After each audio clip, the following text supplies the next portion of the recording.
నమస్తే, welcome to our channel. ప్రస్తుతం మనతో పాటు ఉన్నారు ఇంటర్నేషనల్ యోగా ఎక్స్పర్ట్ గౌతమ్ గారు. నమస్తే సార్. నమస్తే అండి. థ్యాంక్ యూ సో మచ్, పిలవంగానే వచ్చారు. సో మీ అందరి కోసం ఈరోజు సార్ మనతోటి నీ పెయిన్స్, వెయిట్ లాస్ అన్నిటి రిలేటెడ్ యోగాలో ఏం చేయొచ్చు, అంటే యోగా చేస్తే ఎలా తగ్గించుకోవచ్చు అనేది చిన్న చిన్న ఆసనాలతోటి అందరూ చేసే విధంగా ఈజియెస్ట్ మెథడ్లో ఎలా చేయాలనేది చేస్తారు.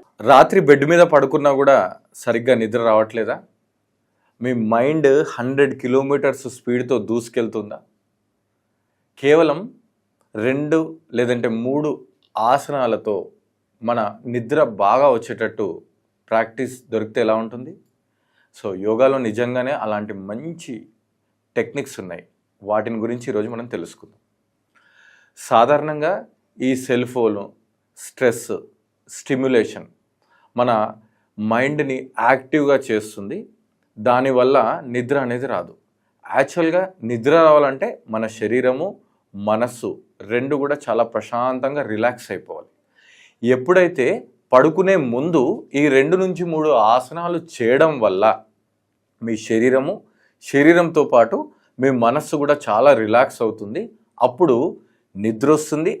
నిద్ర రావడమే కాదు, చాలా క్వాలిటీ స్లీప్ వస్తుంది. ఆ నిద్రే మీకు ఒక ధ్యానంగా మారిపోయి మీ తర్వాత రోజు చాలా అద్భుతంగా ఒక ప్రొడక్టివిటీతో డే స్టార్ట్ అవుతుంది. మరి ఇంకెందుకు ఆలస్యం, పడుకునే ముందు చేసే ఆసనాల్ని తెలుసుకుందాం. అయితే ఒక చిన్న టిప్పు, మీరు ఎప్పుడైతే పడుకోవాలి అని డిసైడ్ అవుతారో అప్పుడు మీ కాళ్ళు చేతులు శుభ్రంగా కడుక్కొని, ఓకే, మీ యొక్క బెడ్షీట్ మీద ఇంకా వేరే వస్తువులు లేకుండా చేసుకొని మీ మొబైల్ని మీ నుంచి మినిమం 8 to 10 feet దూరంలో ఉంచండి. ఒకవేళ మీకు దగ్గరలో ఉందనుకోండి, అలారం కోసం కానీ ఇంకేదైనా రీజన్తో దగ్గరలో ఉంటే మీరు ఏరోప్లేన్ మోడ్లో పెట్టి ఉంచుకోండి. ఉంచిన తర్వాత ఒక 2 నుంచి 3 నిమిషాలు కూర్చున్న ప్లేస్లోనే కళ్ళు మూసి జస్ట్ ఇన్హేల్ ఎక్సేల్ చేయండి. దాని తర్వాత ఇప్పుడు నేను చెప్పే ప్రాక్టీస్ స్టార్ట్ చేయండి.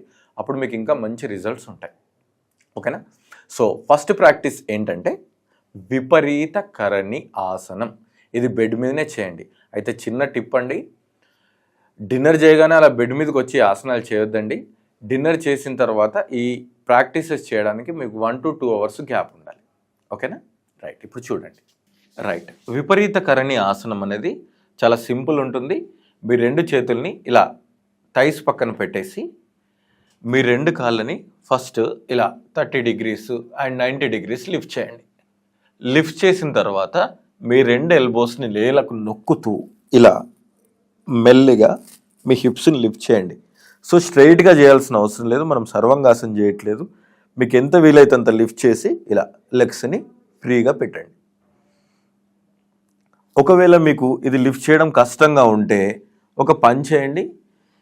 ఫ్రీగా ఒక చైర్ లాంటిది ఉంటుంది కదా, ఆ చైర్ మీద ఇలా కాళ్ళు కూడా పెట్టేసుకొని ఇట్లా రిలాక్స్ అవ్వండి. లేదా గోడకి ఈ కాళ్ళని స్ట్రైట్గా కూడా పెట్టుకోవచ్చు. ఏదైనా ఒకటే ఫలితం అండి, ఏం పర్వాలేదు. మీరు ఏదైనా మీ కంఫర్ట్కి తగ్గట్టు చూసుకోండి. ఇప్పుడు ఒకవేళ చైర్ అనుకోండి, ఇలా లెగ్స్ పెట్టారు, హెడ్ని, బాడీని రిలాక్స్గా ఉంచి కళ్ళను మూసారు, బ్రీత్ ఇన్ బ్రీత్ అవుట్ చేశారు. సో ఈ ప్రాక్టీస్ని చేయండి. ఒకవేళ ఈ ఫస్ట్ ప్రాక్టీస్ మీకు కుదరట్లేదు అని అనుకోండి, సెకండ్ ప్రాక్టీస్, థర్డ్ ప్రాక్టీస్ని చేయండి.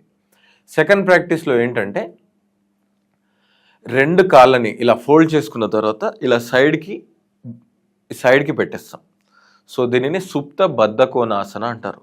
ఈ 2 మోకాలని అలా సైడ్కి పెట్టి 2 చేతుల్ని నేల మీద పెట్టి లైట్గా పెల్విస్లో ఒక రిలాక్సేషన్, ఒక పాజిటివ్ స్ట్రెచ్ని క్రియేట్ చేయండి. అలా క్రియేట్ చేస్తూ ప్రశాంతంగా కళ్ళు మూసి మీ యొక్క శ్వాస మీద ధ్యాసను ఉంచుతూ వీలైతే కొంచెం మీ బ్రీత్ని డీప్గా ఇన్హేల్, స్లోగా ఎగ్జేల్ చేయండి. మీకు ఇంకా కంఫర్ట్ రావాలంటే బోల్స్టర్స్ అని చెప్పి పిల్లోస్ దొరుకుతాయి పెద్దవి. అవి ఒకవేళ మీ ఇంట్లో సోఫాల్లో ఉంటాయి కదా, అలాంటివి ఉంటే ఈ 2 మోకాళ్ళ కింద పెట్టేసుకోండి. మీరు ఇంకా చాలా రిలాక్స్ అయిపోతారు. అంటే చాలా క్విక్ రిలాక్సేషన్ దొరుకుతుంది. ఈవెన్ మీరు మధ్యాహ్నం టైంలో ఒక సింపుల్ న్యాప్ తీసుకోవాలన్నా, ఇమీడియట్గా లంచ్ తర్వాత కూడా ఈ ఆసనం చేసుకోవచ్చండి, అంత బాగుంటుంది. దీని తర్వాత మెల్లిగా మీ 2 కాళ్ళు స్ట్రైట్ చేసి ఈ 2 చేతుల్ని థైస్ పక్కన ఉంచేసి ఇక కంప్లీట్గా ఇక మీరు బెడ్ మీద పడుకుంటున్నారు, ఇంకా ఈ ప్రాక్టీస్లోనే మీకు తెలియకుండా నిద్రలోకి జారుకోవాలి. అలాంటి ఆసనమే ఇది శవాసనం. అయితే ఈ శవాసనంలో ఒక చిన్న టెక్నిక్ అప్లై చేయాలి. కళ్ళు మూసేసి మీ తల నుంచి కాలి బొటన వేలి వరకు మనస్సులో ఒక స్కాన్ చేయండి. అంటే కాళ్ళు ఎలా ఉన్నాయి, చేతులు ఎలా ఉన్నాయి, మోకాళ్ళు, థైస్ అన్నీ ఫ్రీగా ఉన్నాయా లేదా అని చెప్పి అడ్జస్ట్ చేసుకుంటూ ప్రశాంతంగా మీరు ఒక పొజిషన్లో రిలాక్స్ అయిన తర్వాత మెల్లిగా మీ మనస్సులో సింపుల్గా 100 నుంచి 0 వరకు రివర్స్ కౌంటింగ్ చేయండి. ఇక్కడ ఒక చిన్న టెక్నిక్ ఏంటంటే 100, 99, 98 అలా కాకుండా 100కి 99కి మధ్య 3 to 5 సెకండ్స్ గ్యాప్ ఉండాలి. ఎలా అంటే మనస్సులోనే బయట కౌంట్ చేయదు, మీకు అర్థం కావడానికి చెప్తున్నా. 100,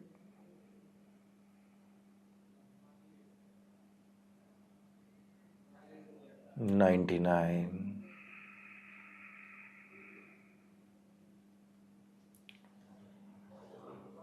98. ఈ విధంగా 100 నుంచి మనం 0 వరకు స్లోగా 3 to 5 సెకండ్స్ ఒక్కొక్క కౌంట్కి మధ్యలో గ్యాప్ ఇస్తూ ఆ గ్యాప్లో మీరు మరింత రిలాక్స్ అవుతున్నట్టు, మరింత మత్తుగా నిద్రలోకి వెళ్తున్నట్టు మీరు మెంటల్ యాక్టింగ్ చేయండి. ఏం పర్వాలేదు, నాకు నిజంగానే నిద్ర వస్తుంది, నేను రిలాక్స్ అవుతున్నాను ఫీల్ అవ్వండి. ఎందుకంటే సైకలాజికల్గా కూడా మీ మైండ్ హెల్ప్ చేయాలి మీరు నిద్రపోవాలంటే. సో అలా పడుకుంటే మీరు కనీసము 80 లేదంటే 70 కౌంట్కి వచ్చేలోపే మీరు నిద్రలోకి జారుకుంటారు. అప్పుడు మీరు ఆలోచించాల్సిన అవసరం లేదు నేను కౌంట్ ఫినిష్ చేద్దామని. మనకు కావాల్సింది నిద్ర. సో చూసారు కదా, చాలా ఈజీ అండ్ అద్భుతమైన ప్రాక్టీసెస్ని.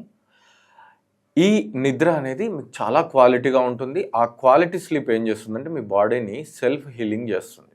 అంటే ఎనర్జీ మొత్తం నిద్రలోకి వెళ్ళిపోతే ఆ శక్తి, ఆ ప్రాణశక్తి ఏం చేస్తుందంటే మీ బాడీలో తల నుంచి కాలి బొటన వేలు వరకు అన్ని బాడీ పార్ట్స్ని మరింత ఆరోగ్యంగా చేస్తుంది. మరిన్ని వివరాలకై ఈ కింద వచ్చే నంబర్ని సంప్రదించండి.